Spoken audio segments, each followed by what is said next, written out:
Hello, hello, hello. It is Monday. Man, it is. And is it a Monday? Wow, it really is a Monday. Donna will be here in a second. She is struggling to get in. So as soon as I see her pop in, she will be here. Apologies, but it's technology and it is what it is. I'm gonna real quickly go to ooh, excuse me, go to Rumble and make sure that we're live on Rumble. Um, I don't wanna watch that one, I wanna see the one that's actually new. Hmm. Okay, I just love how sometimes it's, funky how it works. So, I got that on, let me make sure I don't have sound because I hate it when I end up with sound coming across on my screen. So, I've got that, and I'm kinda keeping an eye out for Donna to be messaging me because she's trying to get this to work, um, and just there was a lot of going on that made it difficult to actually, do a pre-test on our show for, Donna to be here. So she will be here shortly. We'll just keep an eye out for her. And in the meantime, I'm gonna just say this is, one of the coolest things to celebrate when we have success for anyone, especially our beloved family or friends. When we have someone who has struggled or is struggling and, they have worked so hard to change and get out of, the destruction that they were doing to themselves, to be honest with you. Uh and when somebody has put themselves into a position, and I mean there is something to be said about a lot of people I hear out there, and I'm gonna just ramble a little bit while I'm waiting for her to come on, but I have watched and I have seen people who talk about people that are on that are doing any kind of an addiction, that it's a choice, and because of that, they have made a decision to, um I'm not sure. I see Donna there, but no camera. So I'm waiting to see if a camera comes into focus here. If it does, then we'll add her to the scene with me. Currently, there's no sound and no camera. Um, so let me send that to her real quick. Um,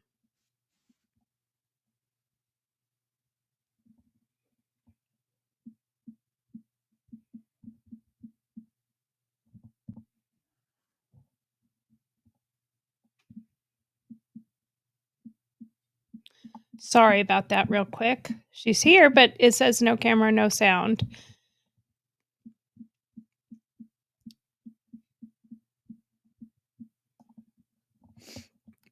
So we'll be working on that while I'm talking. So I've heard people actually say that, it's a choice that people choose to. I think people do choose to drink when the drinking starts.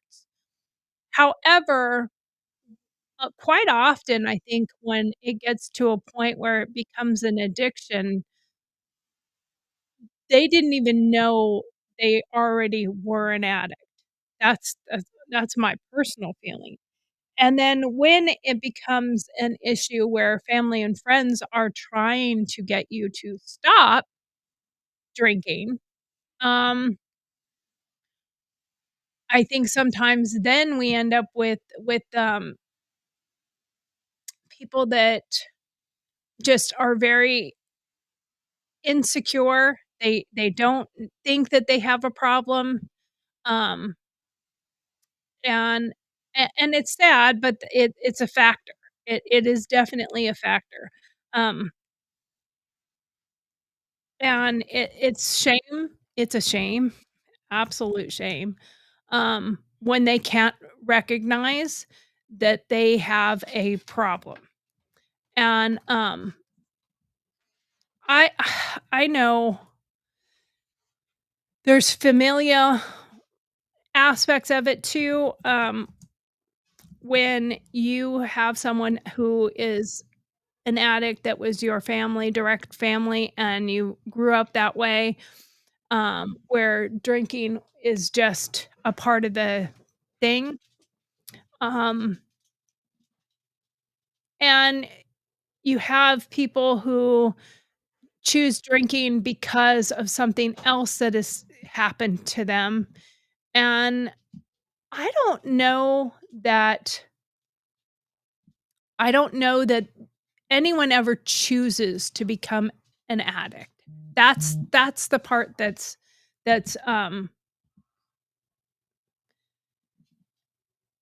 that's the part that is, hard to understand because I don't think anybody ever, like, just chooses to be an addict. Um, I don't buy into that, so when people say, "Well, they chose to do that," I don't think anybody chooses to be an addict, especially when you see I mean, I'm one of those that I used to say all the time, "I don't know how anyone would take this stuff that, um, like meth, um, all the ingredients will kill you, so um, why in the world would you ever take that? Because everything in there will okay, speaker connected. Well, can you hear me? Okay. I can hear you, but I can't see you. Yeah, there's no camera. Are you on your phone? Um, well, if you can't get it's okay. It's sometimes it's part of the process. Um, they can't hear you. They can only hear me. Um, uh, you shouldn't have to load Chrome onto your phone. You should just be able to Oh, and it's having to load something? Oh, mm, that's strange on your phone. Oh, that's weird. Okay. Well, you can hear me and they can hear you. I think they can hear you. Um, no, just stay like right you are, and then we'll try to work on the camera as we go. Okay? And I mean, everyone can hear you. So once we can finally get your actual thing up there, then we'll have that up there. So,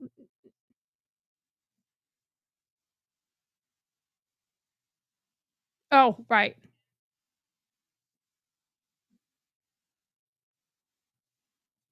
Well, I know both of us tried to plan to do this in advance and we just didn't get to it. Eh, okay. Okay. Okay. Sounds good. All right. She'll be back. Um, well, it's one of those things with technology. We have to play the game with technology and we have to be patient and understanding. And it is what it is. So nobody get all upset or stressed out. She'll be here as soon as she can get it to work. And she's kind of out in the middle of nowhere land, so, she in California, so she doesn't have the best of best services where she lives, so, um, it is what it is, um, so, it's At some point, we all have to realize technology is great when it works, and then sometimes is so anyway, I'm going to pull up some of the stuff, hopefully she can hear on there, and hopefully she'll be here in a second, and we can talk about it, and I'll probably bring up a couple of these other things, um, when she's here. I have a couple Dear Margarets that I pulled out to relate to this actual, topic so that we could actually discuss it with Donna, but since Donna's not here, I'm gonna take these, Dear Margarets myself, and we'll see. What I hate is I had to move this thing so that I could see it better, but it makes it very difficult for my mic because my mic doesn't quite reach. I'm gonna have to probably move the mic. If my tech guy is here, he'll come down and move my mic for me. Um, anyway, let's get started with this Dear Margaret. Dear Margaret, I'm 142 days sober, and most days I'm proud, but lately I've been feeling this quiet, nagging loneliness that's starting to feel louder. I'm not tempted to drink yet, but I keep wondering if I'll ever feel normal again. Did you ever have days where sobriety felt like a punishment instead of a gift? How do you get through those days? Not yet sober. I guess they're sober, but they don't completely feel like they're sober. I'm not sure. Oh, there she is. I see her. Okay, let me get to that screen. Hello, Been you are here. Hi. Hi. All right. Awesome. Awesome. Awesome. I'm glad you're here. So, Yeah, sorry for the technical difficulties. It was my error. well, I saw what I did. sometimes technology is great when it works. It's great when it doesn't. It kind of sucks, but that's what it is. um, so anyway, thank you for coming. Oh, I'm thank you glad to for have you having me. here. Um, so Thank you today for we're honored having to me. welcome a truly inspiring woman to the Gurl TauX show. She's a warrior, a survivor, a testament to the power of resilience, transformation, and grace. My dear friend Donna. And can we both get Aw. through this without crying? My She's dear gonna friend cry. Donna is She's here real to sick. celebrate an extraordinary milestone, 1,000 days of sobriety.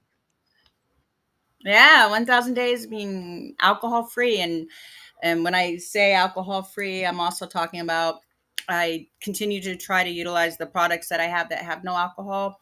Um, I, I'm a shampoo whore, so I have tons of shampoo. So I give myself a pass on that one. But my deodorant is alcohol free. I do wear perfume, but if anything has alcohol in it, You try I to don't stay use away hand from it. sanitizer. I That's do not very like good. hand sanitizer. That's very good. Yeah, Well, and so it's not because it's triggering. I just don't want it in my body. right, right. Plain and simple. Well, because we all have to realize, our bodies store some of that stuff, and a lot of people don't even realize that those things can seep into your body and have an effect, Yeah. especially if you have an addiction to something like that. So, I'm going to do a real quick recap. Her journey wasn't Okay. easy after facing 4 DUIs, losing everything and hitting rock bottom. Donna made the courageous choice to turn her life around. She rebuilt herself from the ground up, proving that it's never too late to change, to heal, to reclaim your future. And the world took notice. A kind and fair judge. This part makes me tear up. But a kind and fair judge recognized her hard work and commitment, granting her early release from probation. She actually had 5 years that she was given on her probation, and she moved to a different, or she was assigned to a different county, which their requirement's 3 years. and she has just a little over 2.5, right? Or right at 2.5? 2.5. Well, it'll be 3 in June. It'll be 3 in June. So less than half. So less than 2.5, but almost 2.5 years ahead of schedule without even being asked. She also reduced her felonies to misdemeanors. This moment is proof that when you do Wait, the work. no, wait, hold on. I must interrupt. It's felony. I don't have more than one. You Well, said felonies to misdemeanors. correct. It's just a felony, but still, she reduced it down to a misdemeanor. And this is a true testament that when you do the work, you can truly change your life, and the rewards are something that you can tangibly feel and see and enjoy, because what is Mhm. freedom if we can't do things, you know? I think that's a very important today. So anyway, today, Donna, we Mhm. celebrate your strength and your journey and the light you shine for others who may still be struggling. Welcome to Gurl TauX. Thank you. Welcome, everybody. And thank you. I'm so happy to be back. Well, I'm so glad you're here. So I have some questions for you, and I want to let you take the stage for a minute and take us back to day one of your sobriety. What was the moment like for you? What was the specific turning point where you knew it this time it had to be different? The easiest way that I can explain it, and it sounds so cliche, it's the light bulb. The light bulb went off because I was in that pattern of insanity, doing the same thing over and over again and expecting to get different results. And what I was doing wasn't working. So I literally had to rewire my brain into figuring out I can't I can't do this. I have to stop. And I stopped cold turkey. And aside from that, the legal problems that I have, everything, all the effort that I have put in to make my changes were done on my own. Nothing was court ordered. I put myself through an intense outpatient rehabilitation program, volunteered. Um, I, I just, I have that discipline and determination. When I want something bad enough, I'll do whatever it takes. And unfortunately, all the years that I had been drinking clouded that judgment and clouded that motivation. And it still amazes me how I'm able to process uh, difficult situations so much easier Right, because right, I'm taking care of it, rather than sweeping it under the rug. right, And I think it all comes back on me with all of these blessings that I've received and opportunities and chances, yeah, relationships. I for mean, sure. I a lot has changed. I've changed, and Well, that leads me to my next question.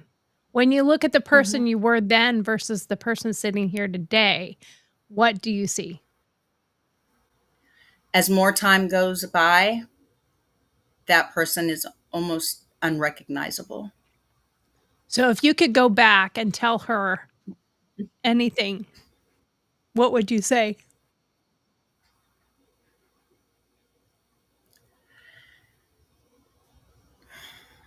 That's a hard Well, question, I for see men, that. it is hard because to get where I am today, I had to go through what I went through then.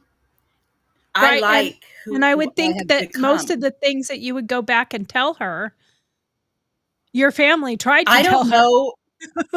Yeah, I think I would have different results because I did this on my own. Even though having support of a partner is great, I did the work. So I value my time, I value my effort, and I also accept the responsibility whether I succeed or fail. Right. I Well, in that I'm gonna have to process, think about that. That's a very good question.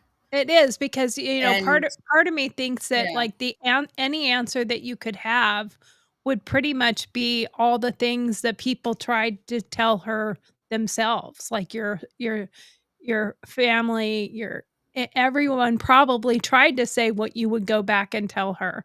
But unless you could go back in true form, like today's Donna, and go back and actually face to face with Donna, which, like Back to the Future style, and say, this is me in the future.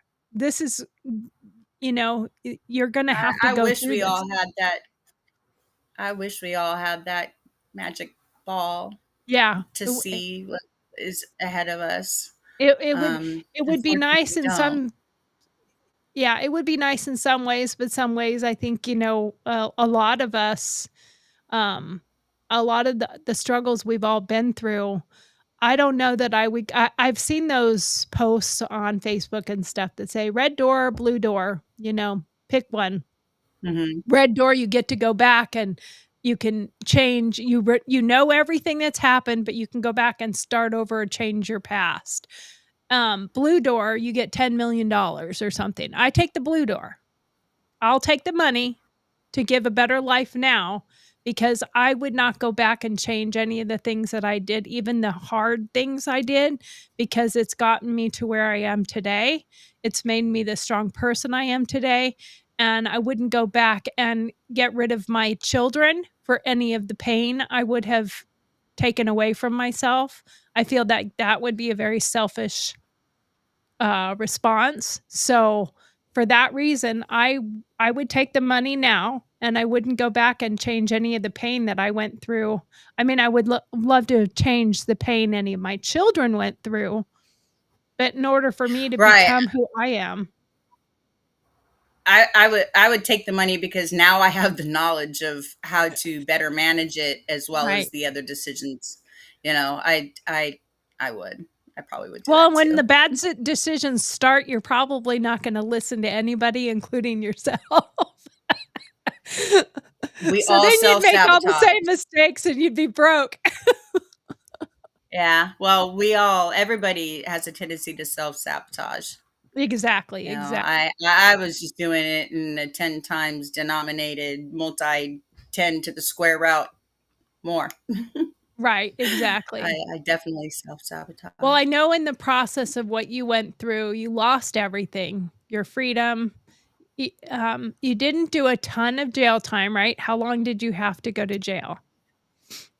4 months. 4 months, okay. I actually, yeah, yeah. But So I wasn't sentenced to jail. I actually had a suspended sentence, but something else had happened within my house that violated that suspended sentence. And so I ended up having to do the 4 months. okay. Yeah, as a matter of fact, yeah, but that was 6 years ago. Yeah, yeah, long time ago. You Mhm. lost your stability, and you lost much more than that. You lost your job, your No, I didn't lose my job. your career, I mean, that Mm-mm. you were working towards in law enforcement. Oh, yeah, yeah. A little background. I was a crime prevention commissioner with the police department in the city I live in, and the first DUI that I received um, with my daughter, um, I had to resign. Yeah. So those things are difficult, but you rebuilt. And what was the hardest part of starting over, and what keeps you going? The hardest part of starting over is that I invested 28 years of my life with the man that I thought I was going to be with forever. And we lost Donna. Oh, I think she's coming back. Are you there? Are you there? Yeah, we lost you I'm for a here. second. We lost you for a second. Okay. All we heard was that you were with for 28 years. Yeah. So the man, gentleman, partner, boyfriend, significant other, the person that I had spent half of my life with was no longer by my side. So any decision making, at least I had someone that I was always able to talk to. Right. Um, I second guess everything that I do. everything that I do. So having him by my side was always encouraging because he was very supportive. Um, And but then suddenly there you are faced without him, yeah, and the I've person always that you're I've always faced. been a mom. I've always been a provider, and now I'm out here in the wild alone with no clothes on, wondering, okay, what am I build shelter? What do I do? Do I do this first? I'm used to having another person. A second set of eyes is always better, Right, and right, and so that was the hardest part, and I didn't know where my future was. I was removed from the home. I was never allowed to go back. I was never allowed to retain my things. I was given one bag of clothes in the month of December, and that bag of clothes had tank tops and shorts. Um, oh, wow. everything that I owned, everything that I owned in my 48 years of existence at that time was kept from me. I would have appreciated a message directly or from someone else that said, your things are going in the driveway. You have 24 hours to come pick them up. And if you don't want them, I'm going to throw it away. I didn't even get that opportunity. I had things that were passed down from family members, my birth certificates, my children's baby pictures. And the only thing that really kept me going is that my mom has always said to me, Donna, things can be replaced, people can't. And I had to keep telling myself that. Yeah, And I'm not going to lie, I will never speak bad about the father of my children. I mean, it's just the way that he handled this shows the character that he has. right.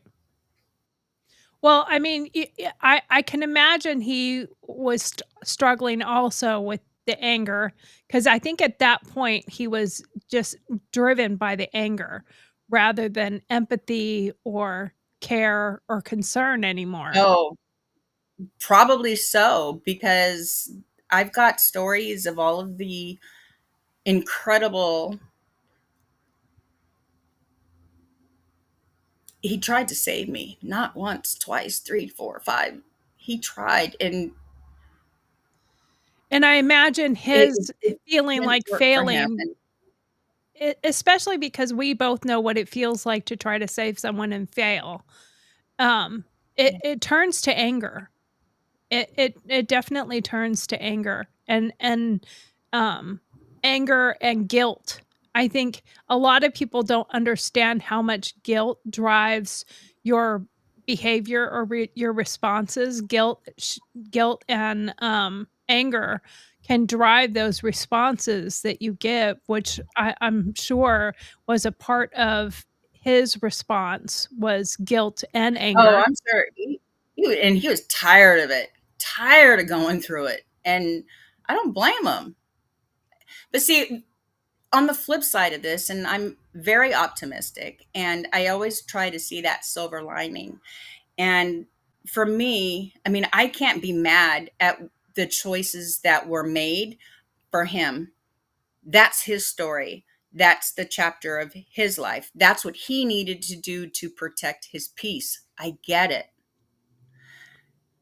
And For I see years, it the same way. He could have had a little bit more compassion at the time, like even saving your stuff, putting it in storage or something, yeah, he or might even have some of it. I don't know. I did see him selling some things of mine on Facebook, but I don't know. yeah, I mean, at least I hope he didn't throw away baby pictures. They belong to the children. right, right. And there comes a time though that have you it's hard to say, but have you forgiven him and yourself? Oh, yeah, I have to.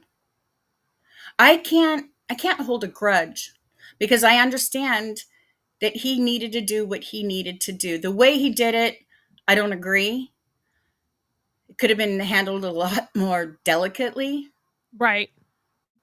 Um, But this is what I was trying to say a minute ago about being optimistic. And the way that I look at it is this: he and another couple of close friends of mine were fighting diligently on helping me. And a person doesn't want to get sober until they are ready to become sober on their own. And I don't mean without help, but until they realize that, this isn't working, and then accept that help. But if you are given help, you do it just to appease the people that are saying, you need Right. to do this, you need to go, you need to do that. And I did do that, but I didn't get anything out of it Because you other weren't than a invested. little bit of right, and a little bit of peace at home. So my silver lining to this whole thing is that he got exactly what he was fighting for. My friends that no longer speak to me, they got what they were fighting for. A Right. sober Donna. Right. So we both won. Right. So how In can the I be end. mad at him? Right. You can't I really. I, I can't. I can't. And Now, I he doesn't speak to you, correct? no. Now, what were some of the You- biggest misconceptions that you had about addiction and recovery before you went through it yourself? say that one more time? What were some of the biggest misconceptions that you had about addiction and recovery before you went through it yourself?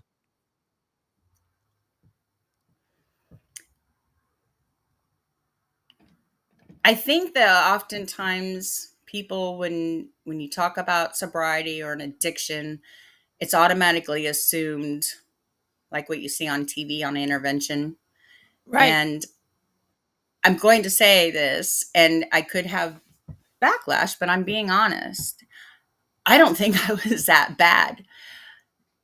And yeah, that's probably not the right thing for me to say. I don't know how else to say it. But the reason I feel that I wasn't that bad is that my choice to drink impacted the decisions that I made, and I chose to drink and drive,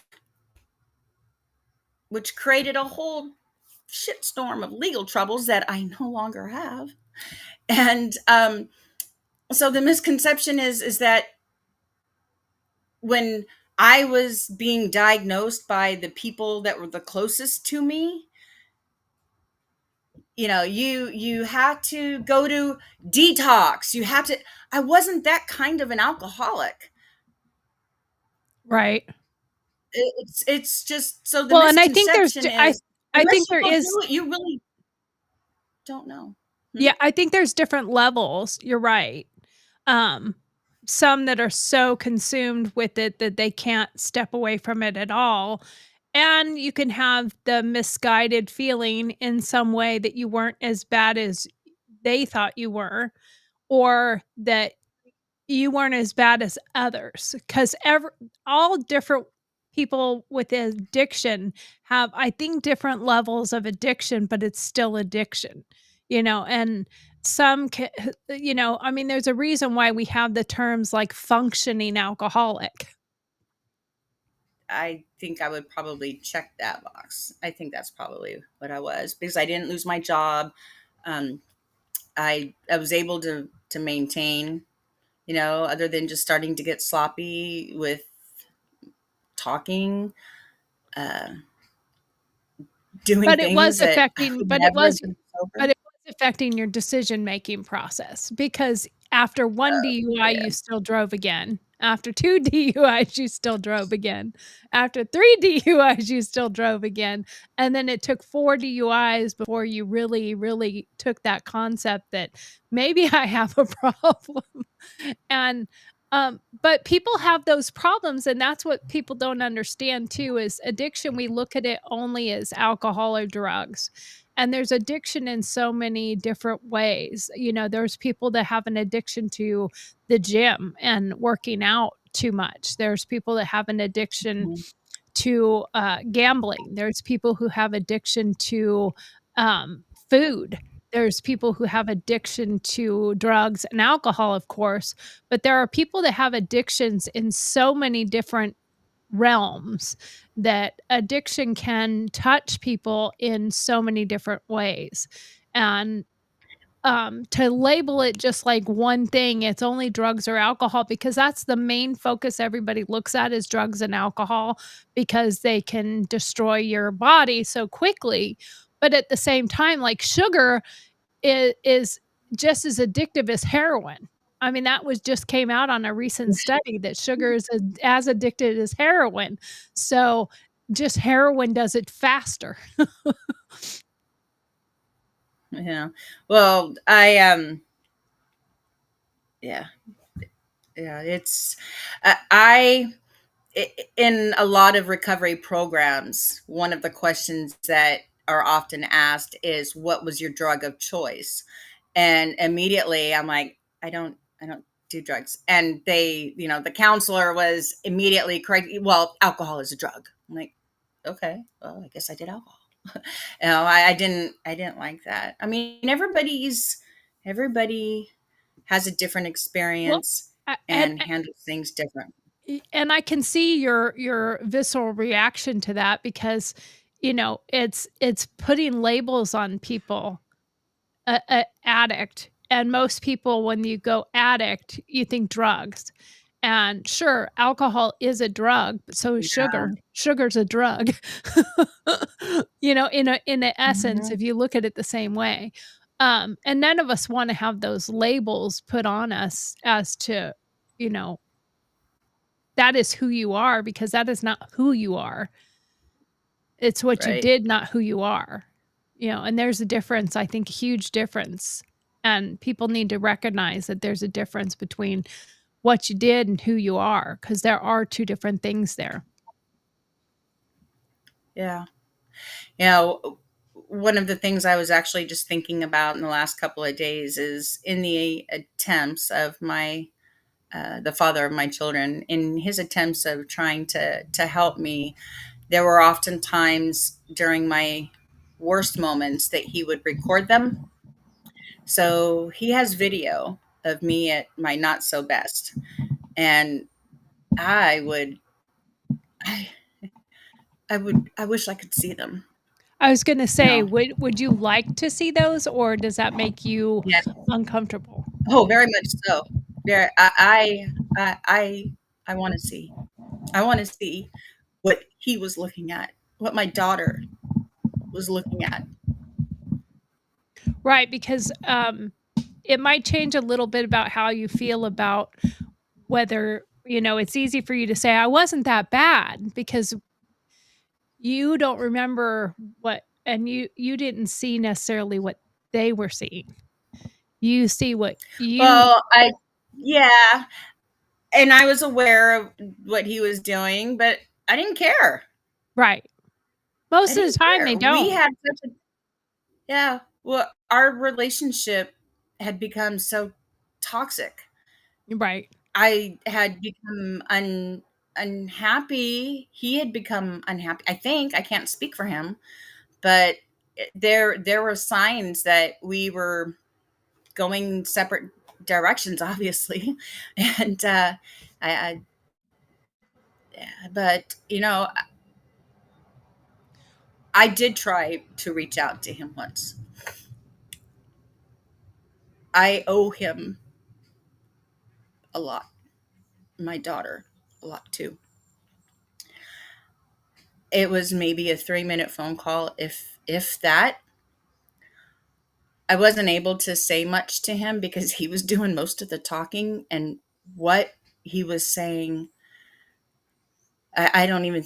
All I wanted to do was say, I'm sorry, um, but the person that was on the other line was bitter, angry, mad, pissed off. Yeah, all those negative He was emotions. not receptive to that conversation, and I tried. I tried, and and I wasn't legally even allowed to do that. We have a 10-year no contact order, Yeah. Well, but it was worth it so I could let him know that I took accountability and that I was sorry. It was worth it to take that risk to let him know. Right, right. Well, now you know that I do a Dear Margaret segment on the show. I'm going to break up the questions for you so that it's not so much focused on you. And I know one of your biggest things about your sobriety is that you want your sobriety to be that of a hand-holding support for others.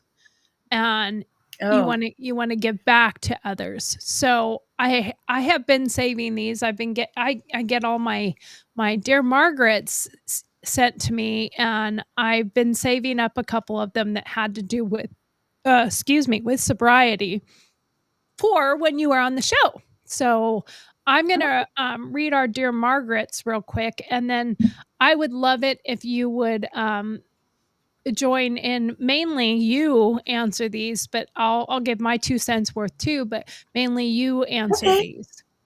All right. Okay. So first one is staying sober but struggling.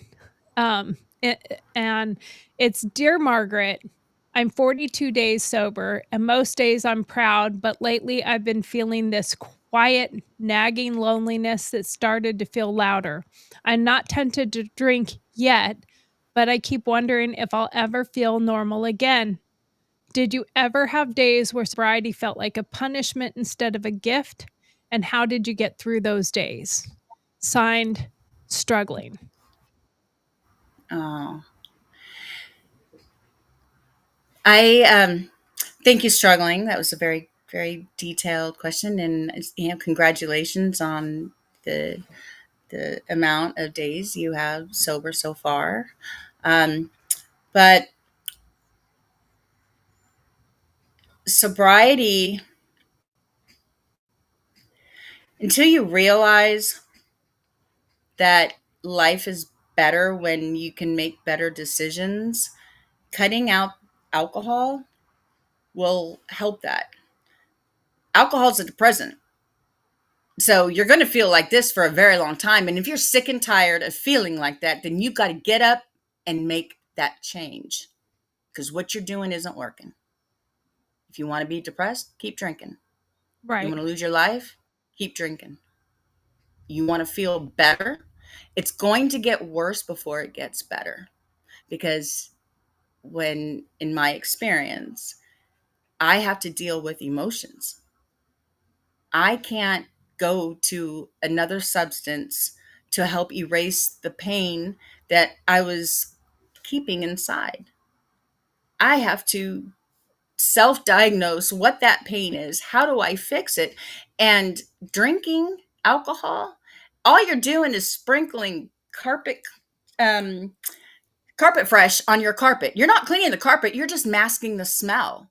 So when you take a drink out of that bottle, you're just masking that pain. You're not fixing it. You're not addressing the issue. And then you stop drinking, and then you have that moment where, okay, I'm not going to do it again. I'm not going to do it. Today's going to be a good day. You know, but see, just like a food addiction, alcohol is used in celebratory times. So, hey, it's Friday, payday, 5 o'clock. Let's go have a drink. Right. If you have been drinking nightly and you know you need to quit, but you feel you need to have one more, you're not ready.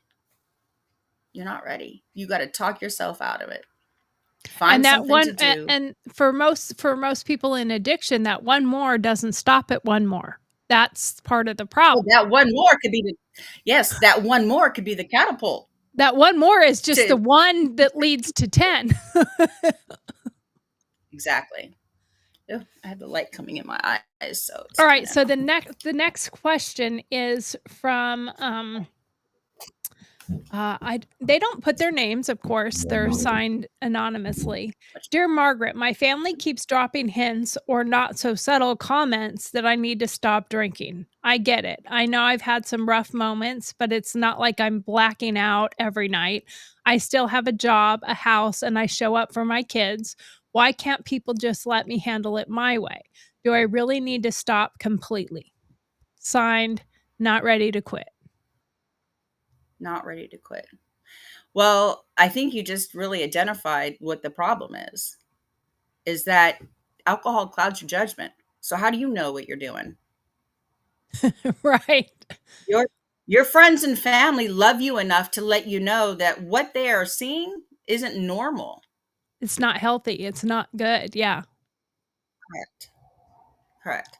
And So, I'm gonna drop in here real quick as somebody who has not dealt with addiction myself, with myself, but I've watched it, and watching from the outside looking in, it's easy to sometimes feel like we have all the answers. Like, I know better than you. I know more than you. And I think sometimes part of the reason why, and correct me if I'm wrong, but I think part of the reason why it doesn't necessarily hit with that person who is an addict or is having an addiction with whatever the substance is because quite often when we come at that person, it's not in necessarily the form of severe empathy and encouragement. It's more judging and it's more, I know better than you because I'm not an addict kind of attitude almost. Even when they're doing it with sympathy or they're feeling sorry for themselves because they're having to deal with you, but they don't come at the person with the addiction with the empathy that addict might need. They come at them more like the judge, jury, and executioner. And true. Delicacy needs to be considered when addressing someone who does have a chemical dependency problem because they're going to be defensive no matter mhm, what. And we tried to do the intervention route when it came to our friend. mhm. Um, my ex tried to do the intervention route too. I don't know what happened to that. I just know that he tried. Um, I think sometimes when people are cornered and they're told to do something, it's not as effective Well, they as kind of feel like a at wild least. animal in a cage and Yeah, you will say anything just to have it go away. Right, right.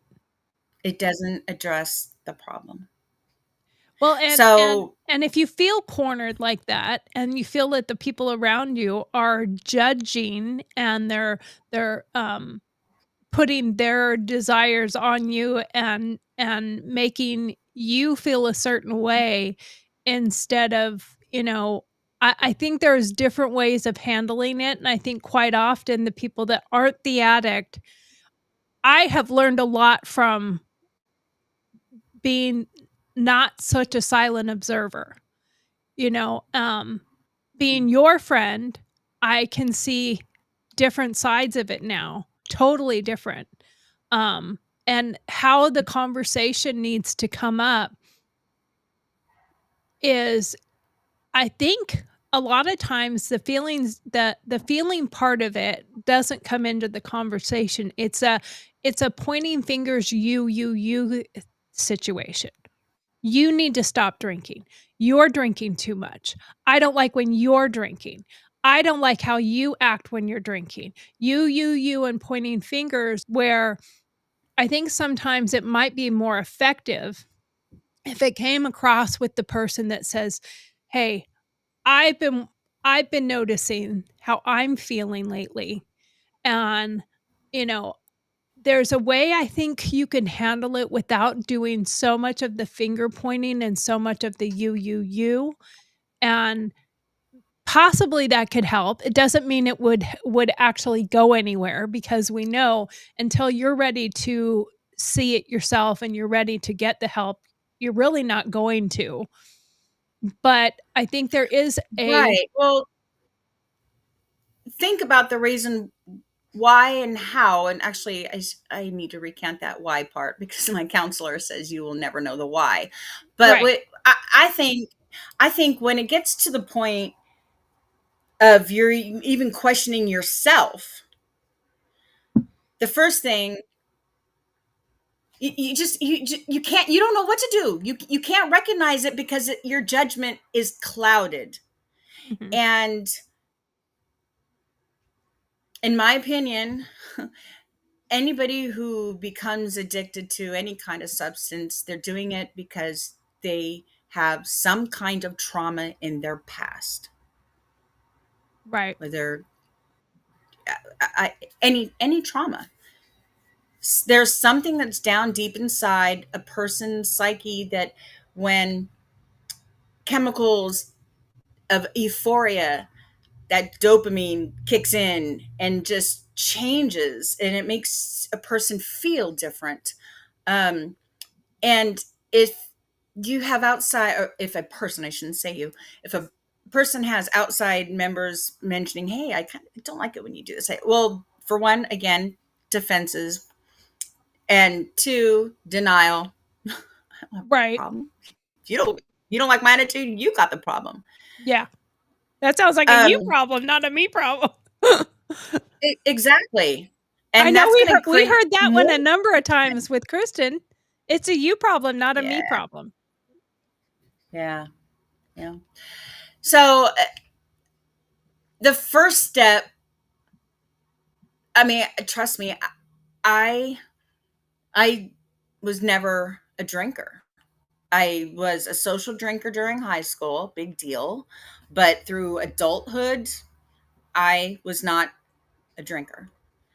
So this came up on me all of a sudden, but it over time it progressed. But I mean, I decided when I took that first drink, I didn't realize it, but I was diving into the deep end without a life jacket. And um, the effects that it's had on my mental state of mind, I still feel that I have brain damage from alcohol consumption. I really do. I have a wouldn't doubt it. Yeah, I have a pretty good memory. I've got any friend that you would talk to of mine would ask me a question, and I'm like, "Oh my god, remember that one time you did?" They're like, "What? I forgot all about it." I have a really good memory, but there are some things that I'd be like, "I said that? I didn't say that." But Right. that could also be old age. So, Well, the sober memory but, versus the sober memory versus the not sober memory, I think are two different memories as well, because see, how and how you remember something might be distorted some versus how something really happened. Um, well, and here's another thing for you, real quick. If you don't, I'm sorry to interrupt. no, But another question that I had been asked by one of my therapists was, what motivates you to no longer drink? I told her pictures, pictures that I'd taken with my kids, pictures that especially with my grandchildren, um, because every picture that I look at, I know whether or not I was drinking. right, And my daughter, she was very receptive. She knew. But my granddaughters, they didn't know.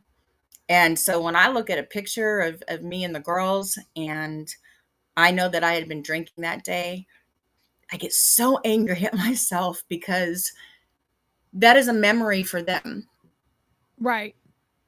And it's a happy, fun, we're with grandma memory. And for me, I robbed them of that memory. That was not, that wasn't grandma. So pictures motivate me. Yeah. And That, I that hate looking at pictures where I knew that I had drank. I hate it, but I won't ever delete them well, or they're throw a them good away. they're a good reminder too of why you're on this journey. You know, it's a great reminder of why you're on this journey and how you can continue on this journey and how you can help others on that journey. Let's do the next question. Um, Dear Margaret, I've been sober just over a year and people think I've made it, but I still wrestle with shame from my past. It shows up when I'm trying to date, apply for jobs, or even celebrate milestones. How did you learn to forgive yourself and stop living like you're still proving something to everyone? Signed, Not Trying to Prove Myself. Well, sign not trying to prove myself.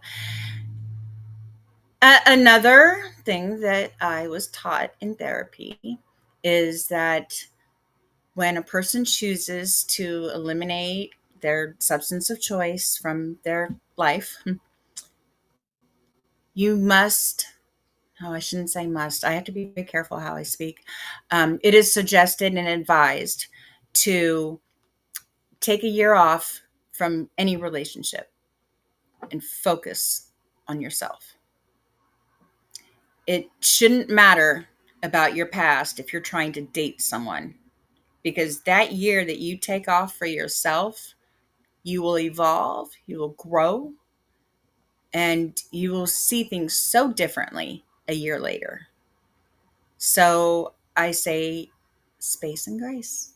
Yeah, I think space and grace is one of the, um it can be also misused, as an excuse out of things, but I think you have to take that time to reflect, but you also have to take that time to build on yourself. Build Mm-hmm. up those things that make you stronger and those things that can make you strive for more, strive for better. And unfortunately, if you start dating or getting into a relationship, I mean, if you're already in one, you want to try to save that, that's a different story. But if you're not in one and you're Right. trying to get into one and that person doesn't understand sobriety, and it's one of my questions that I have coming down the road. Um, but if they don't quite understand the struggle you've been through, they won't necessarily understand why, drinking's such a big deal. Like, Mm-hmm. why is it such a big deal? Like, you seem fine, you know, Yeah. and as much as I wanna say it doesn't exist today, but it or at our ages, peer pressure lasts a lifetime. There's a lifetime of people saying, "Oh, you can just have one. I'll watch you. I'll make sure you don't have another one." Yeah, well, one is too many. Right, exactly, and and So how no, am I and can't have. how I and don't want one. right, and how am I Even gonna better. have in my head that, "So you're gonna watch me 24 hours a day?" Because Yeah. after I leave here and you coaxed me into that one. And so I think sometimes new relationships are not the healthiest for somebody new on a journey of, finding themselves and finding their sobriety. I don't We have one last one. We'll get to the last one and then we'll continue with the rest of our show. Um Okie dokie. so this one is, Dear Margaret, I've tried quitting before. Sometimes I even make it a few weeks, but the cravings always come back stronger than ever. I'm scared of who I am without alcohol.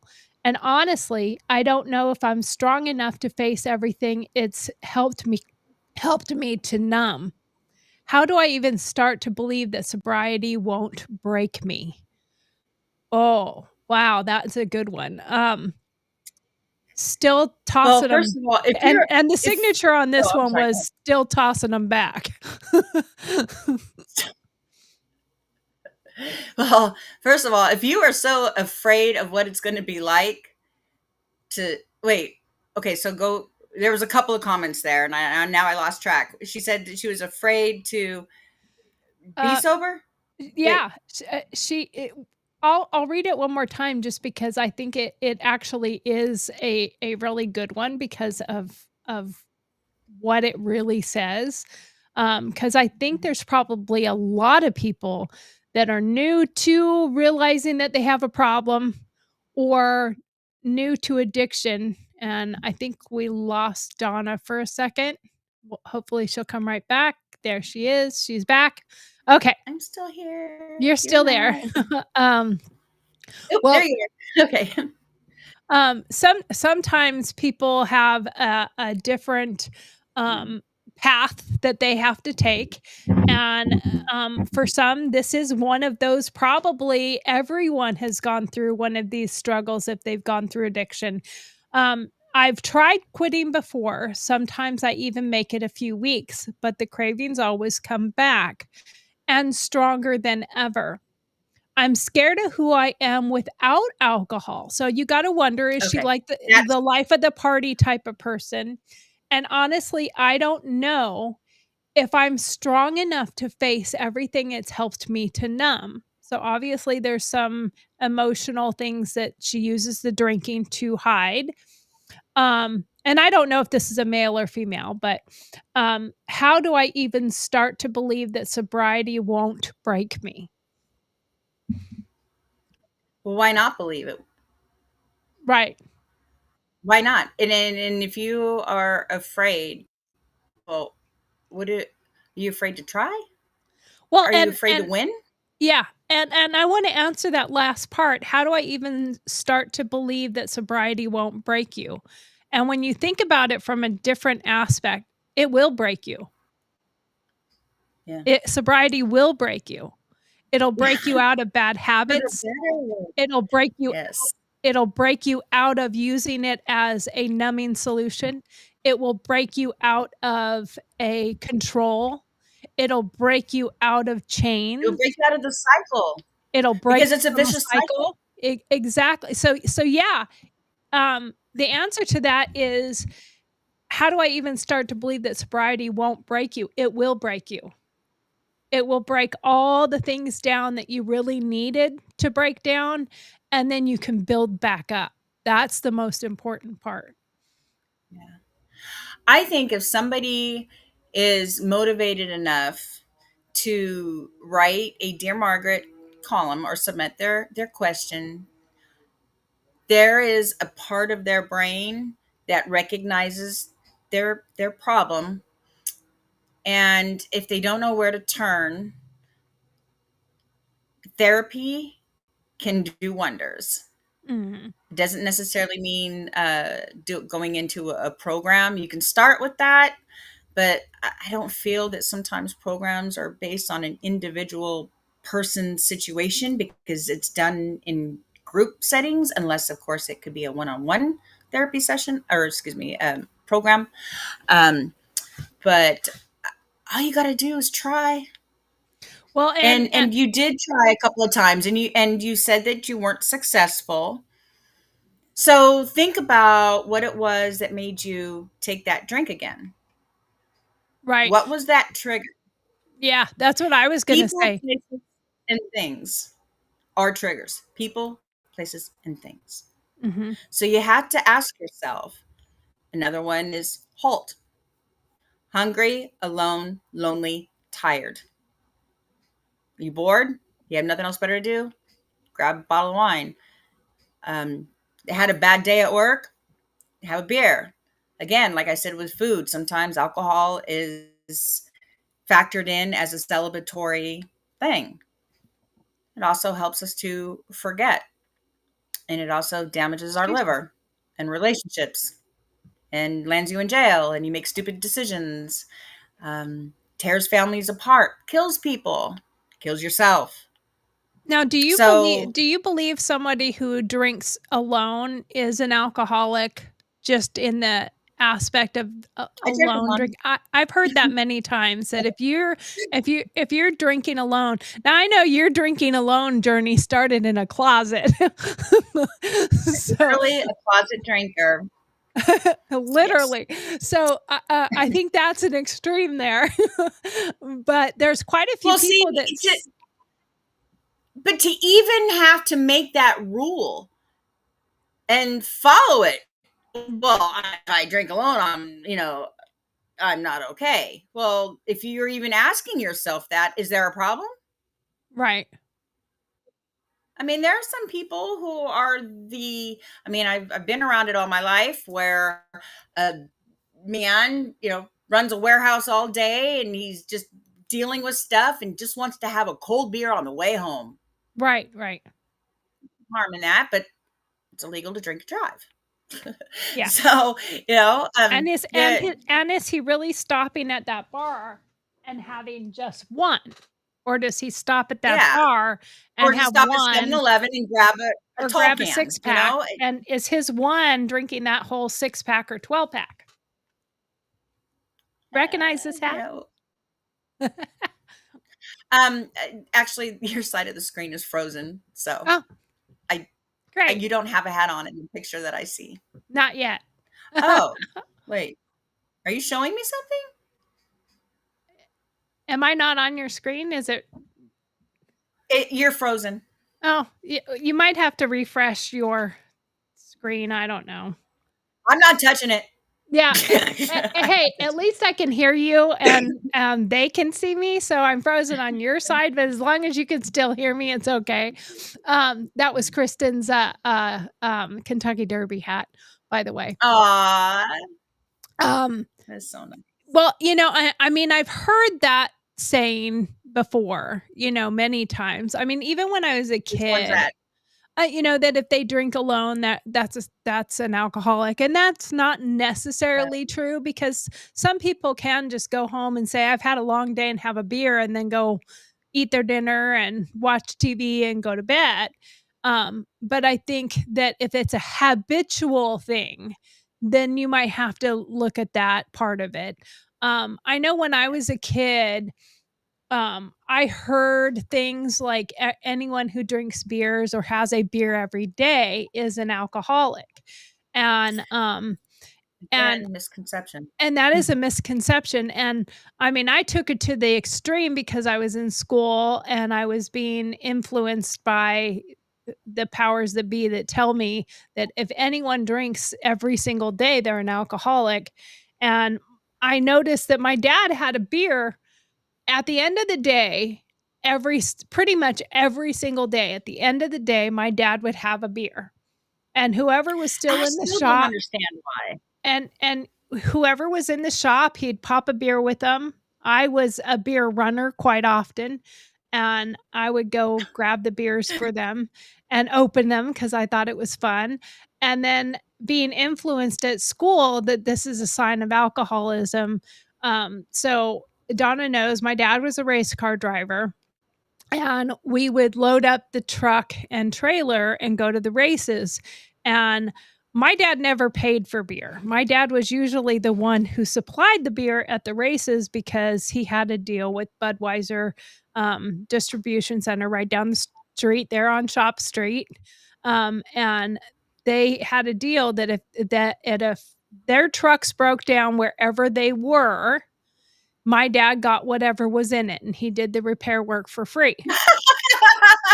So there was times, and you remember that distribution center, that was a big old place. And so there was times that it broke down right after leaving the warehouse. And so my dad would get an entire truckload of sodas and beers and stuff like that, and he would just put them in the storeroom. So when we went to races, he would load up the trailer with all the beer and sodas and stuff like that, but all the beer, And and he we looks would like take them. he's the hero twice. Oh yeah, exactly. And now the thing is sometimes they broke down after all their deliveries are halfway through or 3/4 of the way through, so there wasn't much left in there. But that was the deal. He had the same deal with the meat packing plant that was at the end of that road too. And so we always had tons of meat. Um, but we went to the races one time, and I took that because it was right at the time that my teachers were teaching us that anybody who drank, especially if they had a beer every day, is an alcoholic. So I went and I hammered a nail in the bottom of every beer can that was in the truck. And by the time we got to the event that we were going to, all the beers were empty, and of course they sprayed every time I popped one, and they all had their tops on. Now I didn't get to all of them because there was a lot of them, but I got a big chunk of the stack there. And there's beer that sprayed all over inside the container where we opened it up. And my dad got in there, and all these beer cans are empty, and all of them have a hole at the bottom. And But they don't look like they were popped open, right? nope, they So were he not couldn't say popped he open. I drank it. just I Mm. just and and they don't flow out quickly when you just pop the There's bottom. no air. 'Cause you Yeah. didn't o open, but it just seeped all out, and the so beer was everywhere, and my dad was so pissed, but No, beer. I got out of it because I told him that my teacher told me anyone who drinks every single day is an alcoholic, and I said, "And dad, you have a beer every day." And he said, "Honey, I have 1 beer."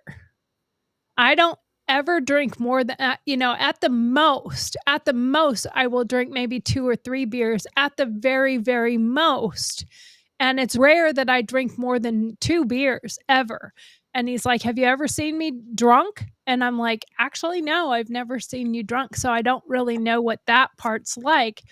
And then now we come from an era too that my dad driving down the road going to a race or going anywhere, driving to San Francisco from Tahoe, you know, I would hand him a beer and he'd pop a beer open while driving because it was the Times were '70s. so different then. Yeah, it was Yeah. so different then. Um, so I think that was a big lead into why there's such a high number of alcoholics from our own generation, is because we came from a generation that went from drinking and driving was you could pop a beer and literally be drinking while you were driving down the road. And even if you got pulled over by the police for a speeding ticket or something, they would never even cite you or They charge you with the beer yeah, in your they hand. would take you home or, have you call a friend and, Right, right. yeah, Exactly. So there's yeah. a lot to that. Okay, so I'm gonna get back to part of, the other stuff. Um, Mhm. so this wonderful judge that you went and had to stand before, and not to have any confusion, but you did request for the release. You had gone to your Well, attorney and asked, "Is there any way I correct, could go and see before the judge and ask for early release from my probation?" And that was correct. all you So I requested though, correct? yeah. So I called my attorney and said, I'm ready and I want to be put on the calendar. And they said, okay, in your favor, if you have anything that you would like to provide the judge that can help back up your request, please submit. And she had a lot to look at. Well, and and you wrote a very nice letter, to the judge, and it was a yeah, very touching letter that you wrote. Well, I yeah, mean, you wrote it to your honor, but you sent it to your attorney, and they presented that within their case when they presented to the judge. But the important part is you didn't ask for your sentence to be reduced, and the judge yeah. recognized So your growth through so everything that was let me, submitted. oh, go ahead. No, you go ahead. All I said is the judge recognized your growth and everything that you had done based on what was presented by you and your attorney. Hmm. So, I was put on the calendar. I went in front of a judge that I hadn't seen before. I'm new to the area. So, anyways, I get called up and she starts talking lawyer mumbo jumbo. Okay, defendant is requesting blah blah blah 17.53A and 17.53B. And does the state have any objection? And the district attorney said no. And then she says, well, the state does, or excuse me, the court does. And I'm like And looking you're down, like, "Oh my like, god, no." yeah. And she goes, I don't think she's ready. I don't think she has done enough time. So at this time, the court is going to reject that request. And then she looked like in my eyes and said, not to, she goes, I commend you for all the hard work that you've done, and congratulations, and you should be very proud of yourself. She goes, so I am going to go ahead and terminate your probation today. And so now I'm really confused because literally 20 seconds ago, she was saying she's not She's ready not yet. I think ready. she needs to have more time. Tell her to come back in a year. And I'm like, okay. And so then she said there were some forms that needed to be filled out. And I don't keep my mouth closed when I should. I said, I'm sorry, I don't understand. And she goes, don't address the court. Talk to your attorney. Your attorney will explain everything to you. I'm like, okay.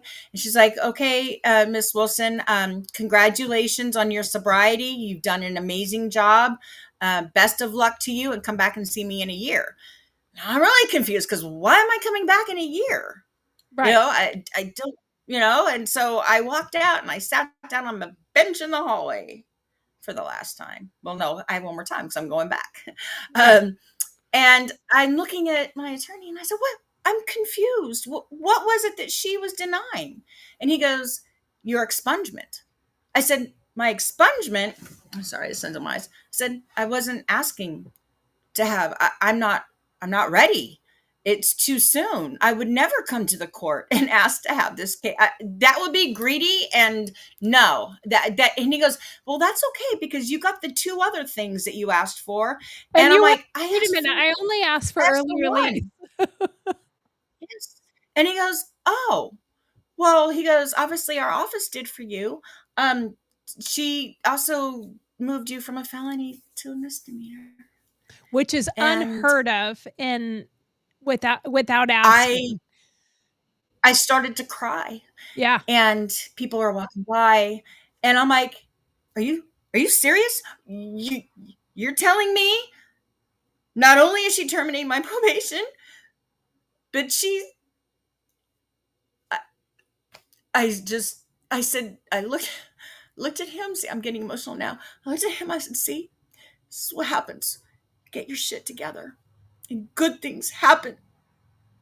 Well, Try hard enough. question, what do you think the judge And saw in you that made her believe in your redemption? he saw me. He saw me. That's who I am.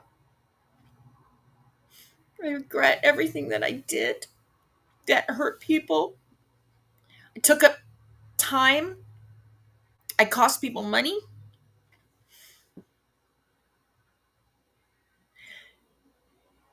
And to also be told, come back in a year and she will expunge my record. That's amazing. She said, she goes, when she further explained, she goes, I just don't think you're ready. She needs to have more time under her belt. So let's make sure that there are no more incidences. And then, Miss Wilson, you come back and see me in a year. So, yeah. So many people feel trapped in this system though. What do you want to say to those who feel like they're never gonna get a second chance? Man, you got to be hungry. You got to want it. You gotta want that second And, chance. and it means more. It means more if you want it for you and not because you're wanting it for someone else to like you or love you. You need to do it for the right reasons. Got to do it for yourself first. Yeah. And the analogy that I've been using since I really started to dive into the psychological aspects of a lot of things, um, the analogy that I like to describe to people, and it's more relatable, is like when you're on the airplane and there's a problem and the air masks come down and you're with a child. What are we as adults instructed to do? Yeah, put it on yourself first. Cover Take us care of first. yourself first. How can you take care of other people until you take care of yourself? Mhm. And I wasn't taking care of myself. Yeah. Well, that's a And good now lead. that I'm No, go ahead. so now that I am choosing to be single because I'm still working on me. Right. Um, it it's it's hard at times because I still am groomed to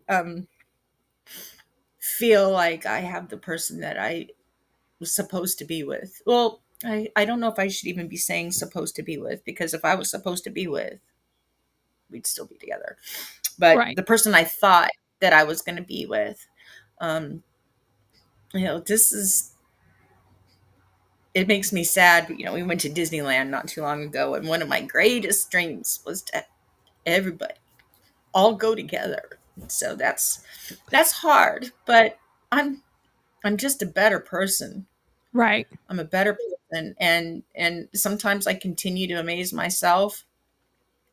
I have a lot of victories, a lot of small victories, and the the first emotion that I always feel when something is given to me, and I don't just mean handed over, because I do work hard, but I I still sometimes feel undeserving. That's something that I'm working on. Right. That's something you This definitely need to work on because you are most definitely well deserving. And by the way, uh, Squirrel says, "So very proud of you, Donna." That's Steve, of course. Um, I have a few more questions for you. Sobriety and staying strong. 1,000 days sober is an incredible milestone. What has been the biggest challenge in staying sober in one quick sentence?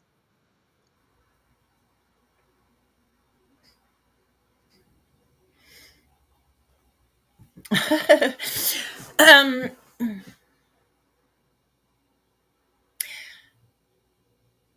being able to have a drink is a privilege that I took advantage of, and I don't deserve it.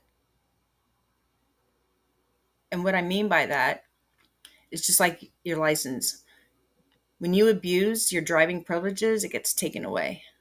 Right. So I abused alcohol. And like I had said earlier about it being celebratory, I always have to think ahead. So, say, for example, if I'm going to a wedding and there's going to be a champagne toast, well, if I want to have that champagne toast, I could. So, will there be a time that I will test the waters? Will it be a special occasion? I don't know. So, my biggest challenge, and I know you said one sentence, but that's a funny joke. Um, my biggest challenge is, you know, they say, never say never. I'm never gonna drink again. Hey, I might not never. It amazes me when someone says I have 45 years. And I'm like, well, shit, you make it look so easy. It does get easier with time.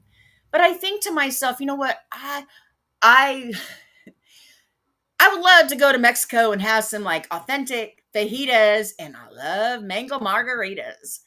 And so, will I take that chance someday if I go to Mexico? Now that I'm no longer a felonist, I can travel out the country and own a passport, which that's another story. But, if I wanted a mango margarita, am I strong enough to have just one? Do I trust myself to have just one? I don't know. But I do know that they also make them virgin. So I still get what I want. And It just honestly, they doesn't have to taste the same. They really do. have really. What Except, Go ahead. oh, I said, I'm not putting poison in my body. Exactly, exactly. Good to Uh, me. what advice would you give to someone who's listening right now who feels like they just can't stop drinking or using? Well, first of all, if you feel that you can't stop, but you recognize the issue, try something simple by just going to a therapist. Start with that, because a therapist isn't going to judge you. Therapist, like the layers of an onion, you have to peel them to get to the root of Right. why you're drinking. And that's the best way, in my opinion, I to start with It's therapy. definitely And layers. I now you just made me think of something. I've never asked for help. Like Yeah. if I struggled, I never had the courage to call anybody and say, well, wait, no. I did actually. I called you. You've called me. I called you. Uh-huh. And just the story was I wanted to make beer battered fish, which required beer. Yep.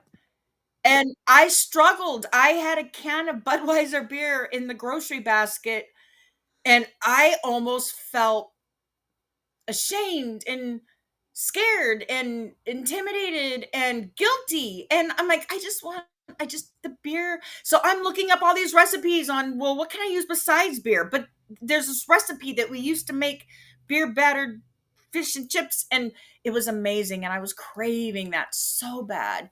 So, I tested myself. I still feel guilty, but as far as like calling out for help, I never called anybody when I'm said, I'm sitting outside the bar. I want to go in and drink. I don't want to be Right. talked out of it. Well, at the same time, though, like, there was a time when you said, I might want to drink. This same thing you just now said. And I just sat and listened. And I said, okay, well, if you get to that point, make sure you're with me. That way I'm there for you and I can make sure that you're safe and all that stuff. And I said, what makes you feel that way? And we just talked.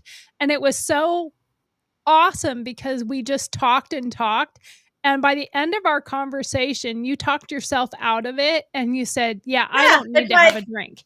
And I think okay, that's a big that part of that it was is a Mhm. big part of it is just talking to someone. And hopefully you have a close enough friend or family that would be willing to talk to you because and I remember that conversation so clearly. At the end of the conversation, you were like, "Thank you." And I said, "For what?" And you said, "Thank you for not judging me and not saying, 'Donna, you cannot drink.'" Um, 'Cause I didn't go into the you pointing finger thing. I just listened to you and I talked through, like, the scenario. Where do you think we would be? What do you think we would be doing? And, do you think that you can handle that? And I I asked you questions that made you think it through, and by the end of the conversation, you're like, "What am I talking about? Haven't done all this work so that I could throw it away for one drink. I I can have know. a And virgin," and you went to the same exact thing. I can just have a virgin. and it is true that you can talk, and I think that's a big part of it is continuing the conversation, even if it's just with yourself. But that goes to my next question. People often assume that sobriety is just about quitting the substance, but it's about so much more. What parts of yourself did you have to heal beyond just the stopping drinking? And I know that's still a work in progress as we all are. yeah, yeah. Um, the the biggest thing that I need to heal is relationships. Right. Well, Yeah. what was the biggest thing you had to heal with yourself to actually stop drinking? I mean, and I think that's a convoluted question because that's a question that really is ongoing. It's not one thing that you can heal this one thing and then you'll just stop drinking and it'll all be good. It's a continuous cycle of healing, a continuous cycle of reflection and accountability and recognizing what triggers are, what things that lead to that, how you feel about yourself. I think it's the same very similar question is for somebody who eats their feelings, someone who eats to deal with how they're feeling about things. So I think that's a very it's not just one thing that you have to heal to stop drinking, and stopping drinking is not just quitting the substance. You have to find out what drove you to the substance, not just I'm just not going to drink anymore, because I would say the person who can just say I'm just not going to drink anymore and they decide that day I'm not drinking anymore. They put it aside and say, I'm just not having another drink. they might recognize after that factor that there were things that were questionable, but anyone who can just drop cold turkey and never have another drink again without any work going into it, is probably unheard of. I mean, I really don't think that's Yeah, I think that unless, as they say, tools in the toolbox, right, unless you set yourself up for success, chances are you won't be as successful until you figure out what was going on internally right, and why. I mean, we choose to do those things because we wanted to escape, to forget yeah, about our feelings. And once that cloud is lifted and we're forced to deal with things, the thought of having to deal with it can be more scarier than actually dealing with it. And in the mind of a drunk, that's not logic. right, A sober person understands that. right, very much so. So now moving forward and new beginnings, now that your past is behind you, and every day our past is behind us because every day is a work towards the future. So every single day the past is behind you. What dreams and goals are you chasing for your future? I don't want to give too much away. They always say never divulge everything you're going to do, but I have a big mouth. So, um, Well, just say what one thing that you dream of, and that is a oh, goal that girl, you're working my towards. my birth certificate is on the way so I can get my passport I because know, like, I'm leaving. we are planning on taking a trip, so we're super excited about that. Everybody please. But I will say that if I can interject here, um, Mhm. n having some past, because since we're friends and it's not just I'm interviewing somebody I don't know, one of the dreams and goals that Donna had is she wanted to get a Mustang convertible. That's why on the screen is the Mustang. And, she qualified, she got it, she literally ordered it, and it was delivered, and, I teased her a lot about it, but, Want me she to take got it back? but she got it, and it is now a big staple for your success, in my opinion. Every time I see that car, I think how successful you have gotten and what you have worked towards, and it's nothing but inspiring. It really is. There was there was a part in my original probation terms that said I wasn't even allowed to own a car. Right. I have 3. I have 3. But the Full but coverage the insurance but and the fully beautiful thing licensed. is, So who would and ever hear and about that? I will say the beautiful thing is, we've talked about this before, is, um, you weren't allowed to go to the state and out of the state of California without permission, and, the things I that couldn't were vote. yeah, the things that were put on you by the court, you did not go behind the back and do. No. I know that for a fact. She came out here to Alabama once, and we had to get pre-approval from her probation officer, and she had to get a letter to be allowed to fly, and she had to turn that letter back in when she got back so that she couldn't misuse it and get another and be allowed to fly again. Um, and the reason she has to carry that letter is because if she got pulled over somewhere, it would show that she's on probation and no longer, but in probation in California, and that she's not authorized. So she would have to have that letter with her, even if we got pulled over in the car. And Yeah. I know having the feeling that you don't have to do that anymore has got to be incredible. So if you could say Yeah. one thing to the people who doubted you, what would it be? Your fuel is my fire, or Yeah. your fire is my fuel. It makes me think of that Toby Keith Keep song, "How Do hating You Like Me Now?" because I sound really cocky when I just said that. Keep hating, but nah. For anyone who doubted or removed themselves from my life, thank you. Yeah, I mean, I, I'm sorry that I am no longer able to fulfill a part of the chapter in your life.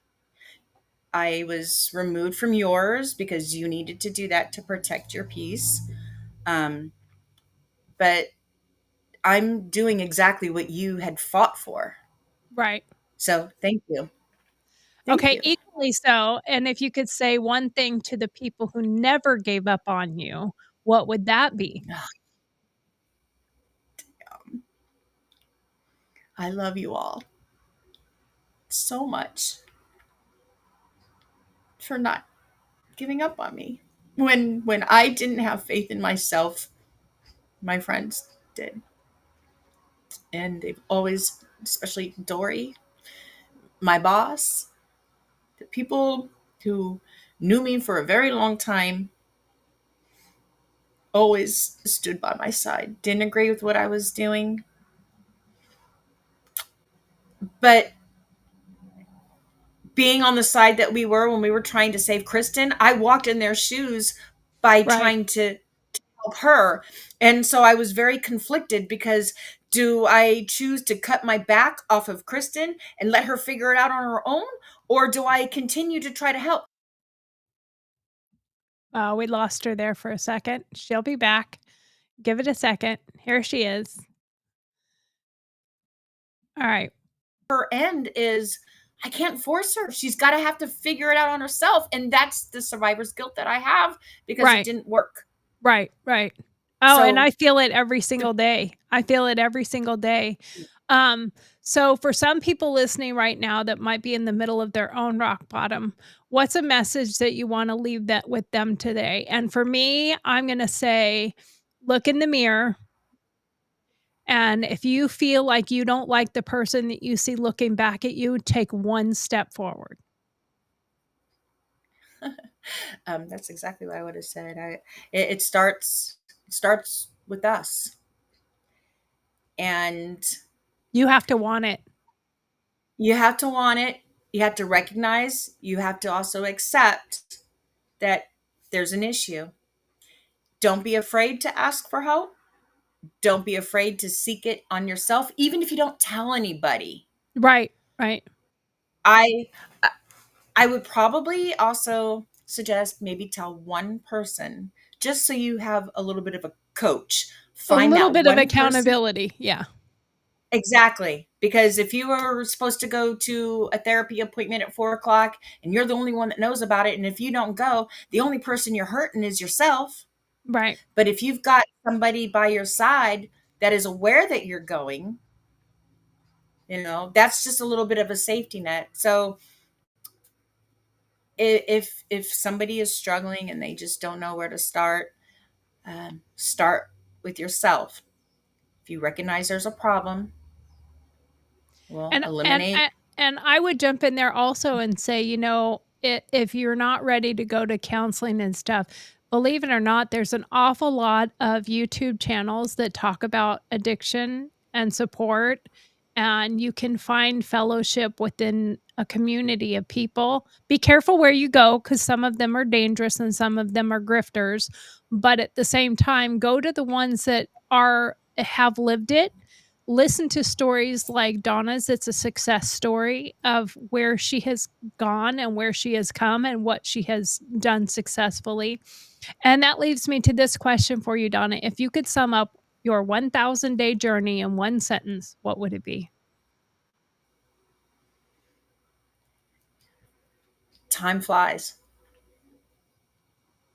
Every day it does get easier and easier. And I keep myself motivated. I wasn't really a day counter, but every once in a while I would just pop up and say, "Oh, where am I at today?" And then when I started to see those numbers grow and grow, and like, wow, it's pretty cool. Because I'll tell you, there was a time where day one was nearly impossible, and every time I would quit for a couple of days. And then guess what? I was back at day one. I was tired of going back to day one. I don't want to see one unless it's in front of three other numbers, four, Yeah. five, you know? So, yeah, Well, now, um, I'm gonna touch on one touchy subject right here. Um, and Donna has shared her growth, but the and taken her accountability, and she expressed her love for her family and the family that she loves to spend time with, her grandchildren and stuff. But Donna, you've also not had connection with your daughter in a long time, 6 years. Um, if your daughter was listening right now, what is the first thing you'd want her to know? I'm sorry, I didn't mean to cry. You see that? She made that for me. Um, I can't answer that question because you said one thing. There are many things I want her to know. Well, But what most would you say would importantly, be the most important thing you would want her to um, know? it well, trust me, I have rehearsed this so many times. I wish I could have 5 minutes of her time. I want to feel her pain. I want to know how I made her feel. I want her to know that the mother that she deserves is here. I also have to respect her enough to give her her space. And I'm here when she's ready. And it's the hardest thing ever to do because I've been thinking about this for so long. She was 17 when this all happened. And I was just thinking to myself not too long ago, in my mind, she's still 17 because Right. I haven't had a relationship with her. You haven't been able to witness her growing up to become that 20-year-old and the 21-year-old and the 23-year-old, and it Yes, and she didn't deserve any of that. She didn't deserve to be treated the way I treated her. now I know you still hold on to hope that you can see her again, and if she's listening but still unsure, what small first step would you wanna take with her? A letter, a call, a meeting with a counselor? What feels right to you? I would have to leave that up to her, whatever she's comfortable with, and it could just start with meeting at Starbucks. Right. It can start with a phone call. You don't It could start know. with a simple letter. I know one of the things that you do have to do is you have to request through the courts, to remove the no contact, which I think would be in the form of a letter to the court to her that they would give to her, and it would be up to her whether she opens it or whether or not she agrees to even have the no contact removed, but it would have to be her call for that. What is the biggest hope for your relationship moving forward? Should she be willing to even read a letter from you?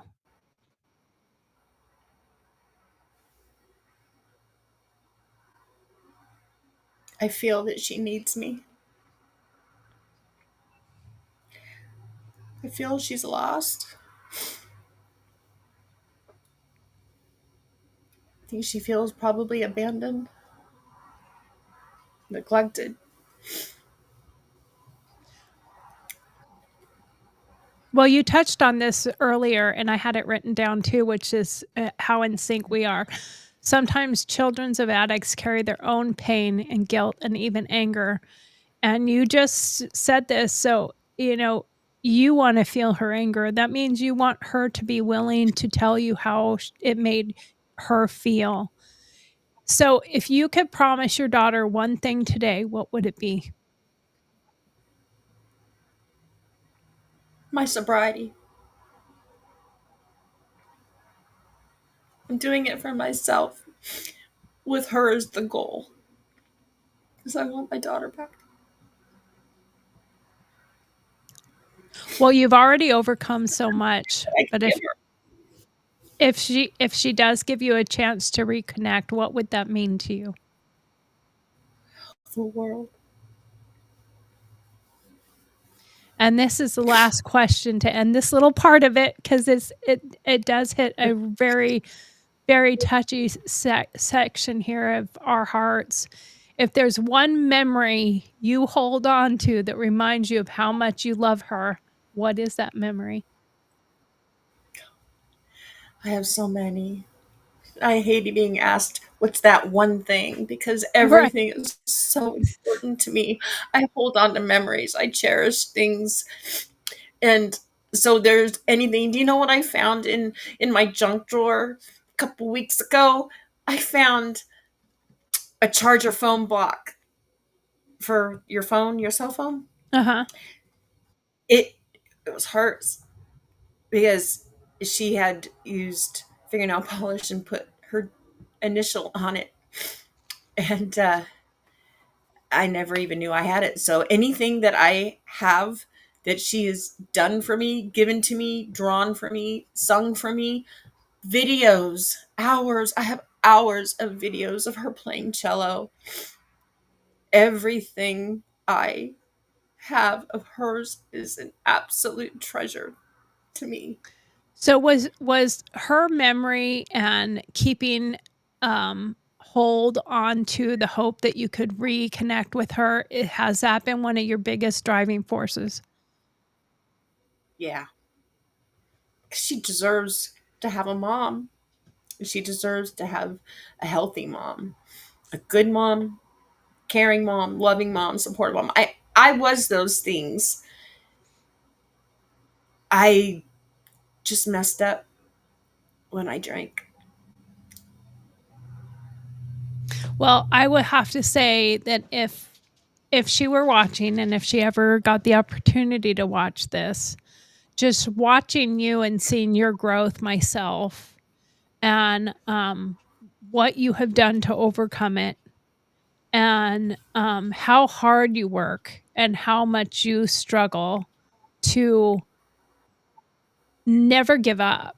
I mean, even on the bad days when you're having a hard time and you're having anything, you have never once said it, or to yourself, nor have you done and gone and gotten drunk or drank anything to alleviate whatever you're going through. What I've seen you do is you talk it through.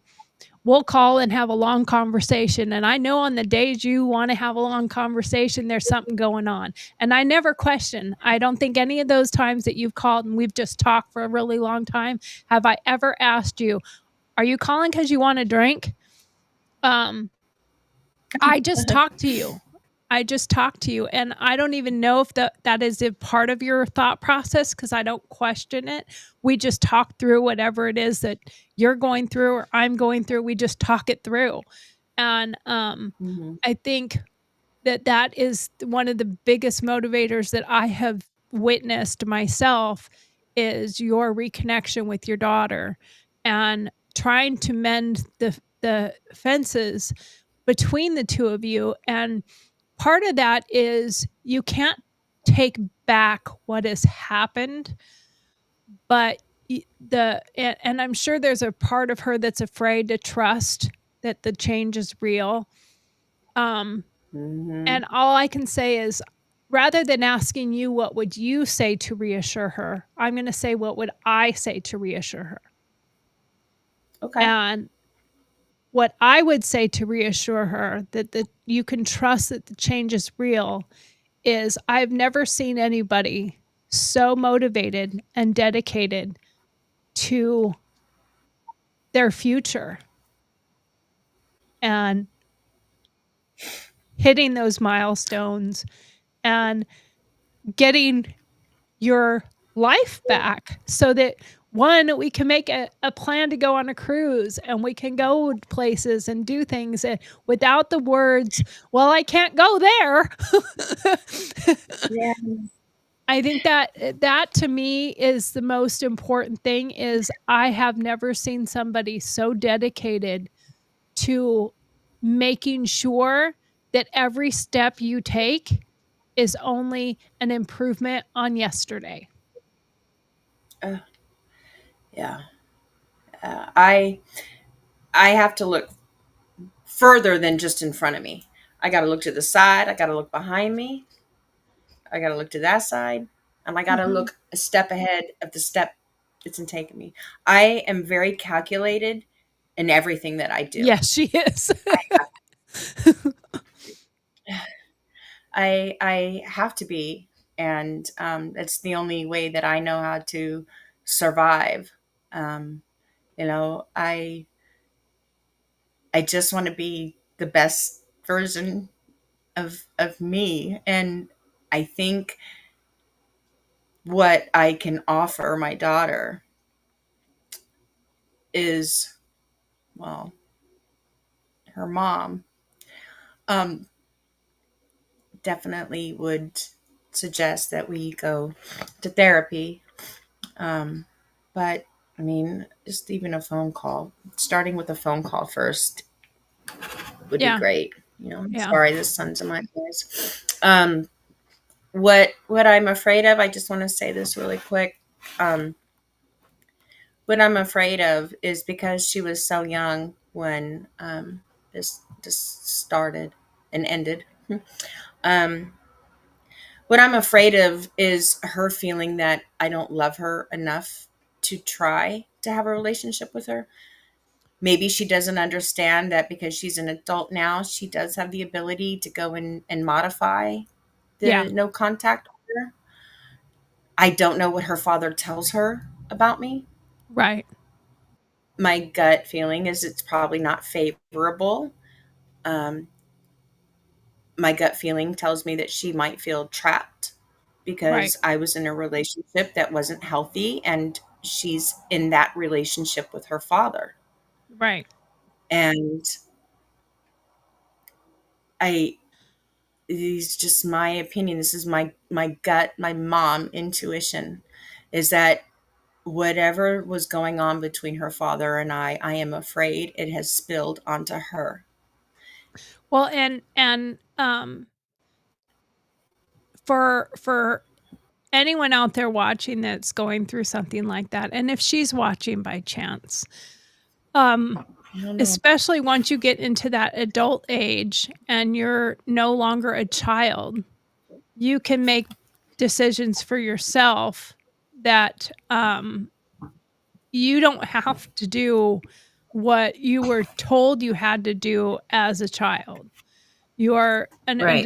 You're an adult and you can make adult decisions now, and if that includes and is not limited to a letter, a text, a phone call, anything that can, um, allow to start the rebuilding process with mom.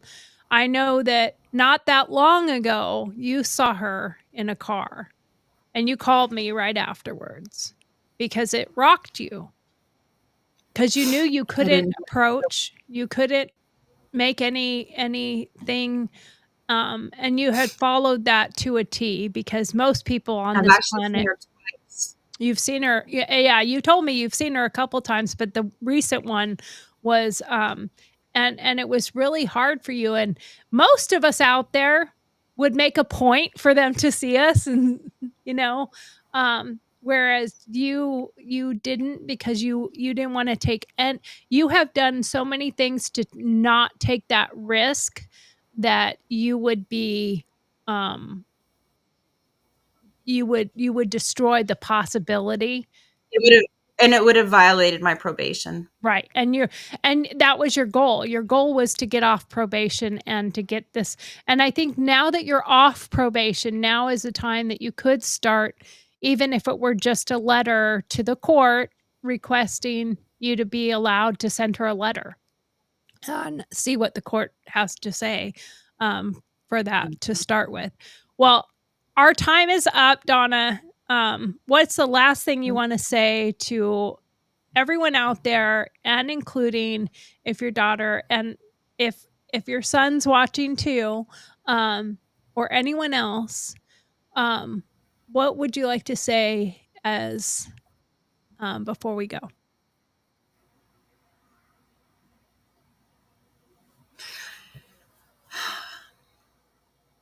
Life is too short to not do the things that make us happy. Mhm. Um, our time, I sound like a Facebook meme. Our time is limited, Yeah. and we need to value every minute we have. And if there are people who are special in our lives, losing touch is something that I don't want to do. This Well, isn't how I pictured living. This well, isn't and how. I agree with you. I mean, like, now for me, I'm gonna say life is too short for regret. You have to take the challenges, the struggles that you have, and you have to look in the mirror and realize that you're worth it. You're worth saving yourself. You're worth fighting for. You're worth more than you probably think you're worth. Yeah. And sometimes we test our own strength. When a person feels that they're not strong and they come out, then it's like, wow, stronger than I thought. Yeah, And then I think to myself, no, I had the strength all along. I just didn't realize it. right. And it was misdirected at the time. Yeah. Yeah. Well, I just wanna say from my heart that I am so proud of you. I know Steve said he's so so happy for everything Donna has been able to accomplish, and I am so proud of you. I couldn't be more proud of somebody, and the thing is, like, when I say you're inspiring, you are inspiring because I may not have that issue that I deal with, but I have my own other issues that I deal with. And when I can see somebody that has overcome so much and has built so much on striving forward every day, every day, every day. And if you don't stop with the cats, you're going to have 1,000 cats too to go with your 1,000 days. Just They're gonna drive me to think about drinking. uh, No, and then I'll be too under the influence and I'll see double the amount. So help oh, me, yeah, please. you don't need Somebody. that, you got enough, but stop with the cats already, okay? Can I just say that Yeah. as a friend? Stop with the cats, although you don't have See, a mouse problem, I that's hear for I sure. hear Judge Judy in my mind saying ignorance is no excuse. I rescued a cat, brought her here, never saw any other cats in my area. Boom. She found someone, knocked her up. Had seven babies. I ended up keeping five. I've been a cat owner all my life, but they were always fixed. I wasn't able to get the cat I rescued fixed quick enough. And then she had babies. And then again, not being experienced in having kittens because all my cats were fixed, I also didn't know that siblings can procreate. I didn't know. And so the one male, I'm dying here saying, it's "How a does Maury this" Povich situation over here because It it's like he's the totally baby is. You're daddy. the father. Yeah, so I had three cats that were all pregnant at the same time, including mom for the third time. I she gets you can't have a cat fixed while they're nursing, Right. and I can't. They I just also I get can't. they also get knocked up again while they're nursing. The other thing I'm gonna say is when you replace an addiction with another addiction, it should not be cats. I need a cat lady. No, but I will also say this on my last part of life is too short to not do the things you make you happy. Um, I oh my god, it went in, went out. Damn it, I totally forgot. I totally Well, spaced. cats make you Oh, happy. There you go. okay. No, it had nothing to do with cats. That's probably why. No, every time I've had a setback where it could go on for like a day or two and I'm struggling and like how do I fix this? This is a problem. I got to make a phone call. I got to write a letter. I got to do something. Got to do something. And then when that light at the end of the tunnel comes up and that issue is resolved, there are many times, and I've done it to, I think I've done it to you. I've done it to my boss. I've done it to Dory. I said, thank God I was sober for this Right. because I couldn't handle it. Right. So I Absolutely. recognize I recognize events in my life that could have driven me to drink. Totally recognize. Well, and dealing with them And sober, I think has a different, outcome for sure. And it oh, gives you a drive to fix the problem instead of just ignore the problem, because when we drink to eliminate a problem, the problem's still there because we didn't deal with it, no exactly. matter what it You're just is. sprinkling that carpet, sprinkle stuff over your carpet. You're just masking the smell. You're not cleaning your Yeah, the carpet. pee's still there. You're not fixing The what's going dog on piss in is still here. there. Yeah, exactly. No. House might smell good for about 10 minutes and Yeah, you got all this white exactly. shit coming up in your vacuum cleaner. No, Exactly. no, no, Well, fix it. I love you and thank you for coming on, and we'll work on improving quality of cameras and stuff as we go, but I really appreciate you taking the time to come on Gurl TauX so that we could celebrate your accomplishment. Although the 1,000 days was yesterday, so technically you're at 1,001 days today. Um but again, I'm so proud of everything that you have done, and I'm so blessed to be your friend and to have Yeah, been able to go through this journey with likewise. you and watch you as you succeed. And I look forward to so many more successes to come and trips to come. There will be. And There will be. I will see you at Kristen's celebration of life is coming up in May, and I will be out there for that for one. But we have so many more positive things to look forward to. And for anyone watching that's going through that, look at what success looks like and where you can move yourself to by just taking one step in front of the other and deciding that you want more out of life than what you're currently getting. And when you have a day of success, turn to a week of success, turn to a month of success, turning to years of success, you will be able to look back at that and say, I'm so glad and so proud of myself for just taking that first step. Yeah. And I couldn't do it without support. I mean, I had to do it for me, but to know that I had quite a few people that were very supportive and let me just work it out, Yeah. get me back on track when I stumbled, but recognize that I knew the direction I needed to go. And one last thing, if I may have another just quick second.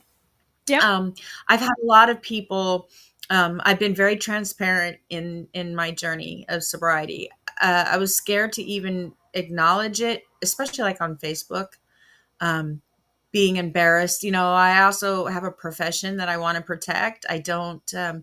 But then I realized I can't. I'm not going to hide behind who I am and what I have to offer.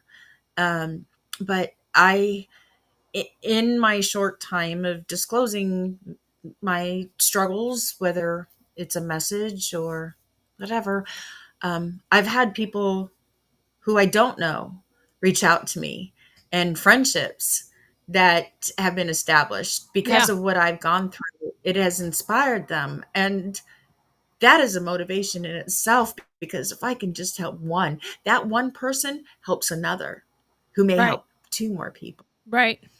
That It's a domino effect that, and that doesn't have to be a negative thing, I mean, positive things right. can come from a domino effect too. So, or snowball effect, however you want to look at it. We're from Tahoe, so snowball effect.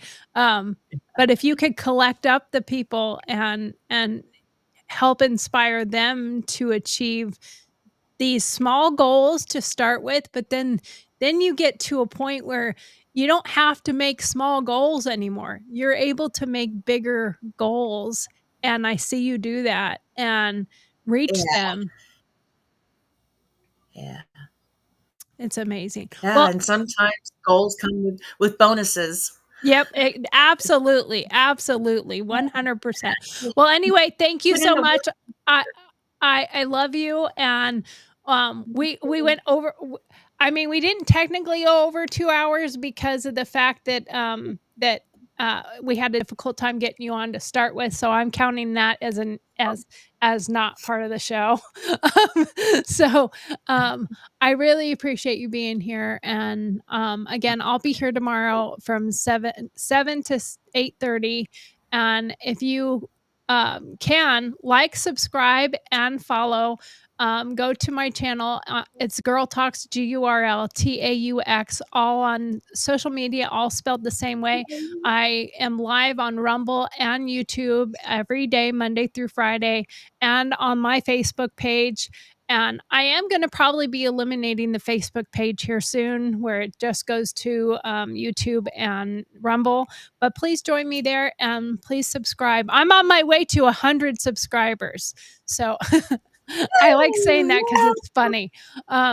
Most people you have a couple of zeros too. Well, most people are on. I'm on my way to 100,000. I'm on my way to a million. I'm on my way to 100 people. So just come on. I need subscribers at a time, girlfriend. That's right. That's right. Just like one day at a time. But I love you so very much. I'm going to play my going out. Thank you. Okay. Bye, guys. Thank you.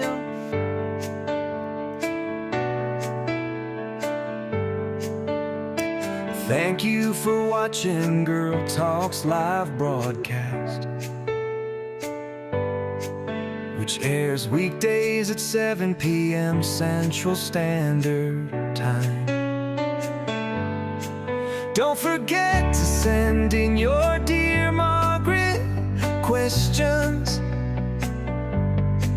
Then join us for our opinion-based answers. We love having you.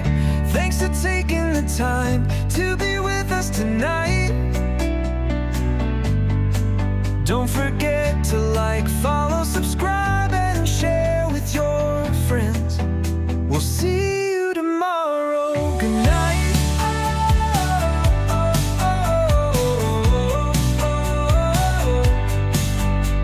Good night.